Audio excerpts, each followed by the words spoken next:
कर रही हूँ। और क्या बोल रही थी, तेरा नाम चड्डी रखे, एकदम पसंद आया ना नाम, देखते को भी पसंद आ गया। चड्डी धोने की तेरे को जरूरत नहीं है ना, मेरे को धोने की जरूरत। तेरे लिए अभी मेरे फैन लोग ने बोले इसको बोलो डायपर बांध के जाने के लिए, तो अपन जो ला जाता नहीं वो वाला तेरे को डायपर में भेजूंगी। वो डायपर पहन के बाहर जाएगा, चड्डी गिल्ली नहीं होगी। नहीं तो वो क्या लक्ष्मी का कोई बेचारी के हाथ में इन्फेक्शन हो जाएगा तेरी चड्डी धो धो के, गंदा इन्फेक्शन हो जाएगा, फंगस आ जाएगा।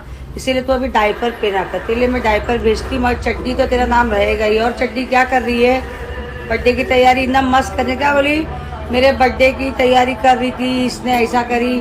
देख तुम लोग 8 लोग बर्थडे में जा रहे थे, 4 लोग तो कैंसिल हो गए।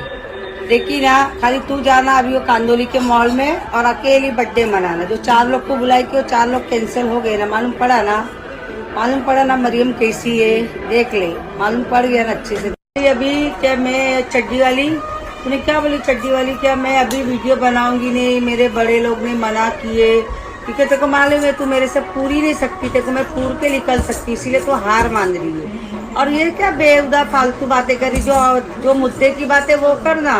तो थोड़े कुबड़े चाइनीज का मैंने इतना बताई तो तू उसका कुछ बोल रही नहीं, क्यों झगड़ों के नाम नहीं लेने को, नाम जबान पे आ रहा नहीं है ना अभी, है ना झगड़ लोग, मतलब पक्के में बातों को मैं दबाऊ कैसा भी करके, है ना।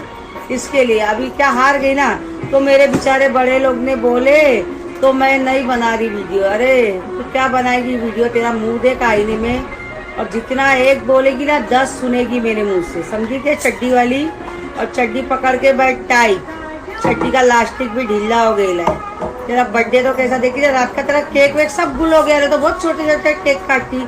और क्या बोलती, हम लोग उधर मैदान में बर्थडे मनाते, तेरा है कौन आने के लिए मैदान में। लाल लाल तो मेरा चेहरा, सुबह उठती तो लाल रहता है, शाम में सोती हूँ तो लाल रहता है, तेरे साथ थोड़ी काला चेहरा है। मनुष्य का चेहरा जिसने सुबह देखा उसकी सुबह खराब। और क्या सुबह सुबह, एक मिनट रुका दे, मनुष्य बापरे जो देखेगा अपना सुबह खराब हो जाएगा करके। और तेरे को क्या देख, सुबह सुबह उठ के वीडियो डालती, क्योंकि मार्केट में जाना पड़ता है, सबसे ब्याज से पैसा वसूलना पड़ता है, इसलिए तू सुबह सुबह शैतान के साथ उठ जाती है। हम लोग को कोई नहीं, हम लोग घर के है तो घर में ना आराम से सोते उठते खाते पीते। सुबह सुबह 7 नंबर की मार्केट में बैठना पड़ता है ना ब्याज की वसूली करने के लिए, इसलिए तो सुबह सुबह शैतान के साथ उठ के चले जाती है, समझी क्या। और क्या बोलूँ गिल्ली चड्डी को, और क्या बोलने का, हाँ गिल्ली चड्डी नाम अच्छा लगा ना, गिल्ली चड्डी कैसा गिल्ली चड्डी। मेरे पूरे फैन लोग तेरे को गिल्ली चड्डी बोल बोल के उतार रहे मेरे डीएम में, बोले नाम आंटी तुमने 1 नंबर दिया, आपा 1 नंबर दिए ले।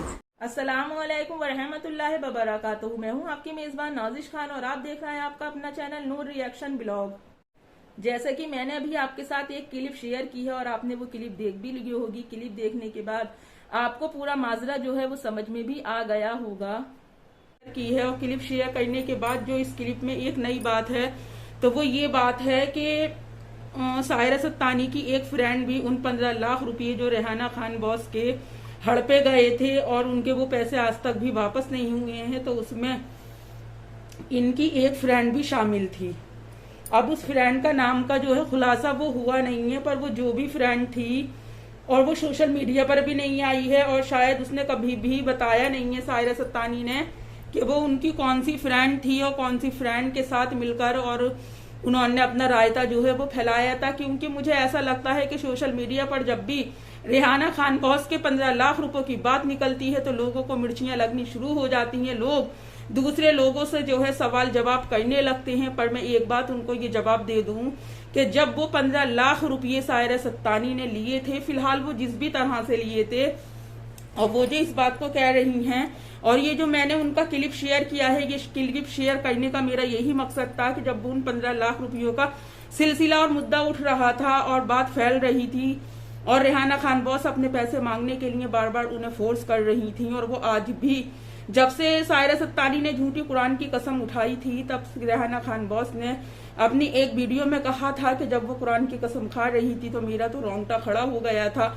उनके जिस्म का रुआ रुआ जो है वो अल्लाह के खौफ में खड़ा हो गया था। तो मैं ये बात पूछना चाहती हूँ उन लोगों से जिनको मिर्चियां लगती हैं और जो ये सफाई पेश करते हैं कि हम उन 15 लाख रुपयों के लेनदार नहीं हैं और हम उन 15 लाख रुपयों के ना ही देनदार हैं। जब आप इतने बड़ी कुरान की कसम उठा सकती हैं और जब आप आस्थानों पर और मज़ारों पर जाकर कुरान की कसम उठा सकती हैं, तो फिर आप रेहाना खान बॉस के साथ बैठकर, अपनी उस फ्रेंड के साथ और अपने हस्बैंड के साथ बैठकर आप फिर इस मुद्दे को क्यों नहीं सुलझा रही? क्योंकि आप कहती हैं कि इस चीज को साबित कर दो कि अगर मैं किसी का 1 रुपया भी खाई हूं तो मैं उसकी सारी जिंदगी गुलामी करूंगी। तो ये बात साबित करने के लिए आपको ही उन लोगों के साथ कोऑपरेट करना होगा जो लोग आपसे अपनी गुलामी करवाना चाहते हैं, जो लोग आपसे सच जानना चाहते हैं। पर आप मजार पर गई और आपने झूठी नाउज़ बिल्ला कुरान की कसम तो उठा ली, पर आपने आज तक भी इस मैटर को सुलझाया नहीं है। सुलझाने की बात तो दूर, जब रेहाना बॉस ने आपकी FIR करवाई तो आप उसके बाद भी बहुत शान के साथ अपने आप को रिहा करवाकर दूसरे लोगों को अपने पछड़े में धकेल कर आज पूरी दुनिया घूमती फिर रही हैं। तो आप का जमीर क्या इस बात को गवारा करता है? अब आपका वो चैलेंज कहाँ गया जो आपने यूट्यूब पर बैठकर दिया था अपनी पिछली वीडियो में कि मैं उसकी गुलामी करूंगी? तो मैडम, गुलामी करने के लिए आपको बाहर आना पड़ेगा। बाहर आने के बाद आपको रेहाना खान बॉस के साथ बैठना भी पड़ेगा। फिर जो आपने तन्हाई में कुरान उठाकर कसम खाई है, मैं ये नहीं कहती कि आप कुरान उठाकर कसम खाओ, सिर्फ अपने ईमान की रोशनी में ही आप गवाही दे दो, क्योंकि मुसलमान बिना ईमान के बेकार है। अगर मुसलमान के ईमान में कमी है तो समझ लीजिए आपके उसकी दुनिया आखिरत दोनों खराब हैं। फिर जब आप इतनी ही सच्ची बन रही थी उस पीरियड में, तो आप ये दावा ही कर रही थी कि हमारे पास तो कोई 15 लाख रुपए नहीं है।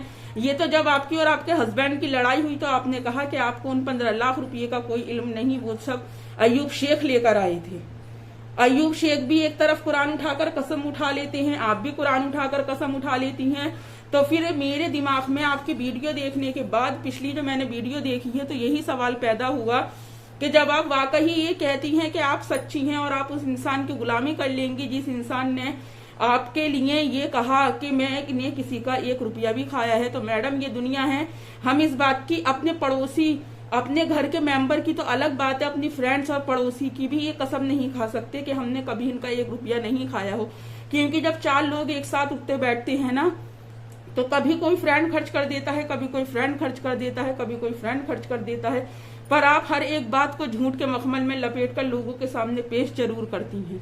अब एक बात यहाँ पर ये और है कि मेरी ये बात समझ में नहीं आती कि जब से दुबई का ट्रिप स्टार्ट हुआ है, जब से ये इंटरनेशनल लेवल पर पहुंची है, इनका ओहदा, इज्जत, मुकाम और मर्तबा बढ़ा है, जब से ये VIP गेस्ट, VIP पर्सन कहलाई जाने लगी हैं, तो मेरा इनसे एक ही सवाल है, ये बात मेरी समझ से परे है कि हर बार ट्रेजेडी अमीन के साथ ही क्यों हो रही है, हर बार ट्रेजेडी इनके छोटे बेटे के साथ क्यों हो रही है? जब ये दुबई के लिए जाती हैं तब भी छोटा बेटा घर रह जाता है, और जब ये दुबई से वापस आती हैं तो छोटा बेटा जो है वो दुबई में ही रह जाता है। ये माजरा जो है वो मेरी समझ से परे है। ये बात समझ में ही नहीं आ रही कि अपना इस तरह का खेल खेलकर हमारी चमकीली खाला क्या चीज साबित करना चाहती है और क्या बात साबित करना चाहती है, और किस तरह की आपने रील्स बनाकर डाली है। क्या आपको ये चीज शोभा दे रही है? क्या आपको ये चीज अच्छी लग रही है? क्या आपको एक लड़का चाहिए खास जो MA BA पास? तो मैडम जी, आप अपनी क्वालिफिकेशन भी बताएं ताकि आपकी शादी का जो है वायो बनाने में आसानी हो और आपके लिए वाकई लड़का ढूंढा जाए। तो मैं आपको बता दूं कि जिस उम्र में आप अपने बेटों की शादी करने के बाद आज अल्हम्दुलिल्लाह उनके जो हैं बच्चे भी बड़े हो चुके होते, उस उम्र में आप अपने लिए लड़का ढूंढने की बात कर रही हैं। कभी आपके हस्बैंड लड़की ढूंढने की बात करते हैं, कभी आप लड़का ढूंढने की बात करती हैं। तो ये आखिर चल क्या रहा है? आप इस तरह की बातें करके क्या चीज जाहिर करना चाहती हैं? आप इस तरह की बातें करके क्या चीज साबित करना चाहती हैं? देखिए, आपने दुबई जाने के बाद बेहायगी, बेपर्दगी, बेशर्माई की बात इंतहा पर पहुंचा दी। अपने ड्रेस को देखिए आप और अपने रहन सहन को देखिए, फिर उसके बाद आप ये कहती हो कि अल्लाह मुझसे राजी है, तभी मेरा रब मुझे इतनी इज्जत, ओहदे और मर्तबे से नवाज रहा है। मैं हर बार आपको एक ही बात समझाती हूँ और जब तक मैं यूट्यूब पर हूँ आपको एक ही बात समझाती रहूंगी कि अल्लाह ने किसी भी इंसान को बिना ईमान वाला और बेइज्जता नहीं बनाकर भेजा। वो इंसान के अमालों के अकॉर्डिंग है कि वो इज्जत में इज्जत कमाना चाहता है या बेइज्जती वाले काम करके बेइज्जती कमाना चाहता है। जिस तरह से आप सोशल मीडिया पर उछल कूद करती हैं, हमारा जमीर हमें ये इजाजत नहीं देता कि हम उसी तरह की उछल कूद सोशल मीडिया पर करके फेम हासिल करें। हम इस तरह की ड्रेसिंग पहनकर सोशल मीडिया पर आए, हमारे भी व्यूज बढ़ने लगेंगे, हमें भी सब्सक्राइब मिलने लगेंगे, हमारे भी इंस्टा पर फॉलोइंग जो है वो लाखों की तादाद में पहुंच जाएगी। पर क्या ऐसा करने से हमारा जमीर मुतमईन होगा? हरगिज नहीं होगा।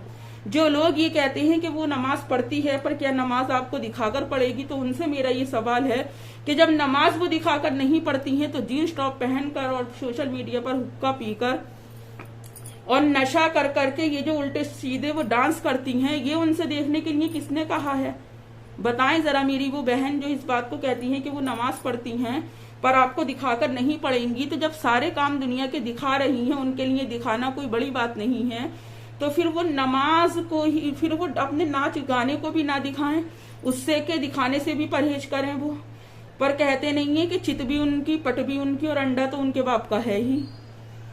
और जिन्हें ये बात बुरी लगती है, जो ये कहते हैं कि हम उनके खिलाफ बोल रहे हैं, तो खुद गुनहगार बनने से बेहतर है कि एक दो बार नसीहत उन्हें भी कर दो, एक दो बार इस जाने वाली जिंदगी के बारे में दो बातें उनके हक में भी कर दो। अगर आप वाकई उनके सच्चे फैन हैं, अगर वाकई आप उनकी खैरियत चाहते हैं और आप वाकई उन्हें गुनाहों से तौबा करवाना चाहते हैं, तो ये नौबत हमें आती ही नहीं कि अगर आप लोग वाकई हर इंसान को पसंद करने का इंसान जो है वो राइट रखता है, पर आप ये किस तरह की औरत को पसंद कर रहे हैं जो दूसरों के 15 लाख लेकर पब्लिक को ही बेवकूफ बनाती है, जो कभी हस्बैंड से लड़ाई के नाम पर आप लोगों को बेवकूफ बनाती है, जो अपने बड़े बेटे के नाम पर आपसे संपत्ति बटोर रही है, जो छोटे बेटे के साथ इस तरह की हरकतें करती नजर आती है, पर आपकी आंखों पर जो है भक्ति का चश्मा चढ़ गया है, जो कोलैबोरेशन के नाम पर दुबई जाती है और ये कहती है कि उसे झूठा नाटक करती है कि उसे इंटरनेशनल लेवल पर बुलाया गया है। क्या आप सब वाकई बेवकूफ बनने के लिए यूट्यूब पर आते हैं? क्या आपका अपने अंदर कोई माइंड नहीं है? क्या आपका कोई दिमाग नहीं है? देखिए, उनका सिर्फ एक ही मोटिव था दुबई के अंदर जाने का, क्योंकि उन्हें यहाँ पर कुछ मिल तो रहा था नहीं, तो उन्होंने कहा कि उन्हें इंटरनेशनल लेवल पर जो है कोलैबोरेशन के लिए बुलाया गया है, जबकि उनका मोटिव सिर्फ ऐश तफरीही करना था, इसके अलावा उनका कोई मोटिव ही नहीं था। और जब रेहाना खान बॉस ने अब वापस से अपनी वीडियो में अपने 15 लाख रुपयों का जिक्र किया, तो लोगों का ये कहना था कि ये तो कुरान की कसम पर छोड़ रही थी और ये तो कभी उन पैसों को वापस ना मांगने का अहद कर चुकी थी। इन्होंने अपनी वीडियो में भी कहा है। तो मेरे उन भाई बहनों से एक सवाल है कि 15 लाख रुपये किसी इंसान के ऊपर आप छोड़कर देखें, 15 लाख रुपयों की कभी वापसी की उम्मीद ना रखें, फिर वो इंसान जिसने 15 लाख रुपये आपके लिए हैं, अगर वो इस तरह बाहर देश घूमने के लिए जाता है तो आपको कैसा फील होगा, आपको कैसा महसूस होगा, और फिर आप क्या कहेंगे? आप बेशक मुंह से ना कहें, पर क्या आपका दिल इस बात को एग्री करेगा? क्या आपका दिल इस बात को मानेगा कि इस शख्स के पास मेरा 15 लाख रुपया है और ये मेरा पैसा ना देकर कुरान की झूठी कस्में खाकर और आज ये बाहर गांव में घूमने के लिए जा रहा है?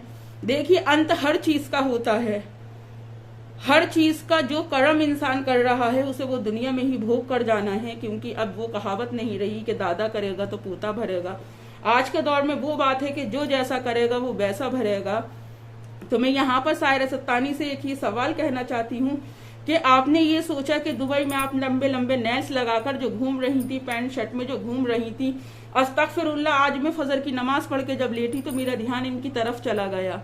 मेरे दिल में एक बार ही ये ख्याल आया कि अल्लाहु अकबर, के अगर इन्हीं हालात में इनका इंतकाल हो जाए तो फिर ये किस तरह देखिए, जन्नत दोज़ख बेशक अल्लाह के हाथ में है, पर मेरे तो दिल जो है वो लरस गया यही सोचकर कि अगर इन्हीं हालात में इनका इंतकाल हो जाए, इन्हीं लंबे नाखूनों के साथ, इन्हीं आईब्रो की सेटिंग के साथ, तो फिर वहां पर इनकी क्या ये लंबे नाखून और ये आईब्रो और जो ये फैम, नाम चारे का जो फैम ये इस्तेमाल कर रही हैं, क्या इनकी कब्र के अंदर वो इनकी मदद करेगा?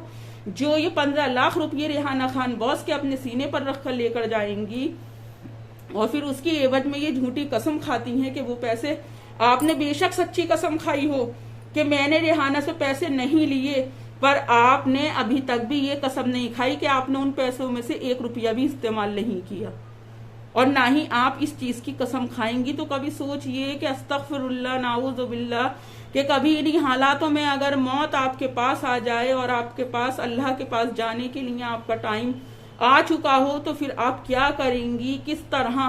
क्या आप ऐसी मौत ही चाहती हैं अपनी? क्या आप इसी तरह की मौत की हकदार हैं? सोचिए जरा आप इस बात को। हम पे सवाल मत करें, उनके चाहने वालों कम से कम उन्हें राह रास्त पर लेकर आइए, कम से कम उन्हें हिदायत वाले रास्ते पर लेकर आइए। हमारे ऊपर तो सवाल जवाब करना आप बंद ही कर दें, पर कम से कम अगर आप उनके सच्चे चाहने वाले हैं और आप वाकई उनसे मोहब्बत करते हैं तो देखिए, कहते हैं कि दोस्ती अच्छे इंसान की बेहतर रहती है, बद अच्छा और बदनाम बुरा। आप बेशक उनसे प्यार करो, ये आपका राइट है, पर उनको अच्छी नसीहत और अच्छी हिदायत के साथ आप कम से कम उनको याद भी तो दिलवा कि वो दुनिया में क्या बोल रही हैं और क्या काट रही हैं। और दूसरों को हर बात की धमकी देने से पहले ये सोच लिया करो कि ऐसा ना हो एक दिन इंसान आपकी धमकियां सुनने के बाद वो कर जाए जो आपके वहम गुमान में भी ना हो। ये बात मैंने जिसके लिए कही है वो बखूबी इस बात को समझ जाएगा। और देखिए, जो जैसा करता है वाकई सही बात है कि वो वैसा ही भोगता है और वैसा ही फल उसे मिलता है। पर दूसरों की जिंदगी और दूसरों के नजरिए पे सवाल उठाने से पहले ये सोचिए कि अल्लाह पाक दुनिया में आपसे कौन सी जिंदगी कटवा रहा है, कौन सी जिंदगी आपसे पूरी करवा रहा है, किस तरह अल्लाह पाक आपको भटका रहा है, किस तरह अल्लाह पाक आपके लिए हिदायत ही नहीं भेज रहा है। और जिसे मेरी वीडियो पसंद आए वो लाइक करे, नहीं पसंद आए तो वो अनलाइक करे। और प्लीज सब्सक्राइब करके बेल आइकन प्रेस करना ना भूलें। अगली वीडियो में फिर मुलाकात होगी, तब तक अपना और अपनों का ढेर सारा ख्याल रखें, मुझे भी अपनी दुआओं में याद रखें। अल्लाह हाफिज।